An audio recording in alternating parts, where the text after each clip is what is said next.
Fred MacGuffin reviews, yeah. Yeah. The Wraith from 1986.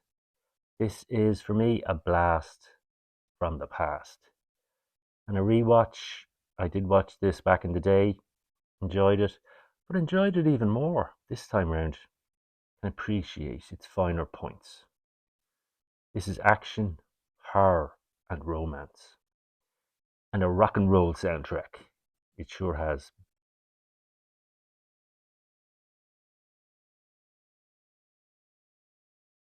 Director and writer here is Mike Marvin, who, oh yeah, hold on. This is a spoiler review. Spoilers.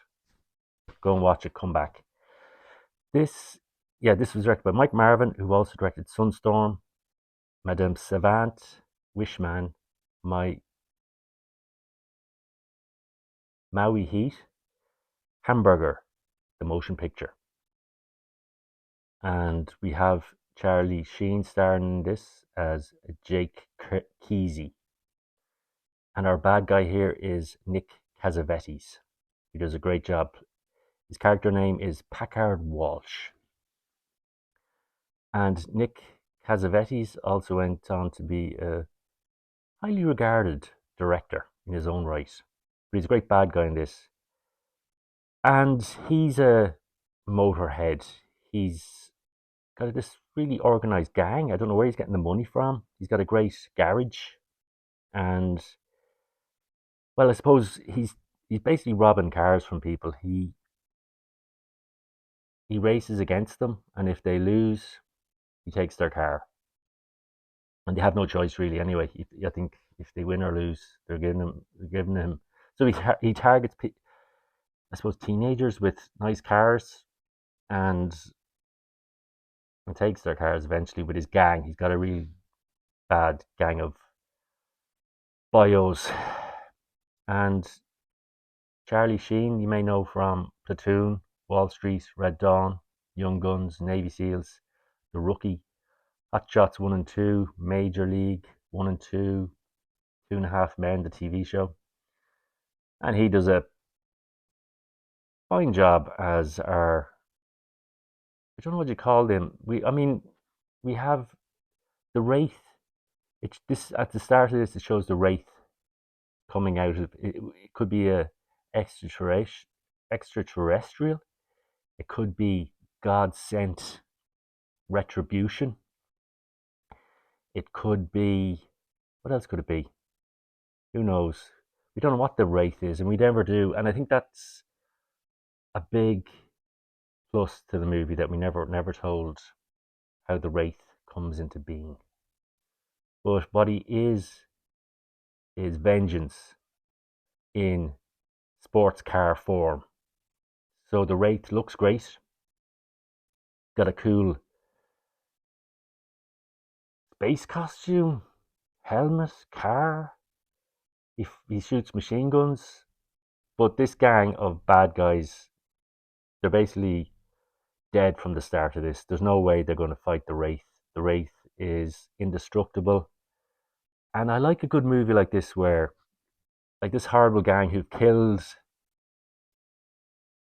Jamie, and because Packard kills Jamie and his gang kill him because Packard wants his girl, Kerry, played by Cheryl Fenn. Now, Cheryl Fenn was also in Twin Peaks, Box and Helena, Wild at Heart, Two Moon Junction, and Nick Cassavetes was also in Mask, Black Moon Rising, Blind Fury, Face Off, Life, Blow, and The Hangover Part 2. So another character in this is Randy Quaid. He plays Loomis, and he's out to bust the gang of bad boys, and he's out to bust the Wraith if he can get his hands on him. So he's sort of investigating and trying to figure this all out. And Randy Quaid, you may know from Independence Day, The Last Detail, Kingpin, Paper Moon, The Last Picture Show. Another member of the gang that I forgot to mention was Clint Howard. who plays Rughead. And you may have seen him in all his brothers' movies. Ron Howard. He was also in Tango and Cash, The Waterboy, and Evil Speak. Now, this is the back of the box on this one. In a small town in Arizona, a mysterious man spirit descends from the sky. We see this at the start and manifests into a sports car and targets a local violent road racing gang of motorheads headed by a ruthless bully, Packard. And yeah, that's the basics of this. And it's a movie aimed at teenagers and or especially male teenagers, and it gives them what they want. You get great cars, you get great car chases, rock and roll soundtrack, and yeah, the bad guys get their comeuppance. It's all good. And yeah, this ends well. Good guy wins out in the end, gets the girl. Jamie's brother's looked after. There's no explanations. We have that mystery kept all the way through. And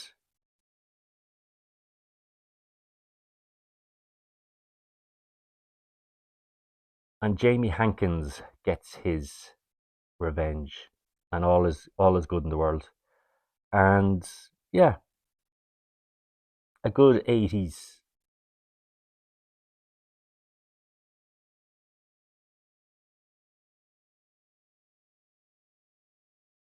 Yeah, good time, good 80s watch here, and yeah, nice to rewatch it again, and a bit of a nostalgia watch. So I might have a bit of a soft spot for it. I'd give this three, a 3 out of 5, and I feel like nearly giving it a 4. If I let my nostalgia and my love for the 80s take over, I'd probably give this a 4, but 3.5, better than I remember. And yeah, worth a watch. Check it out. The Wraith from 1986. Fred MacGuffin reviews The Wraith.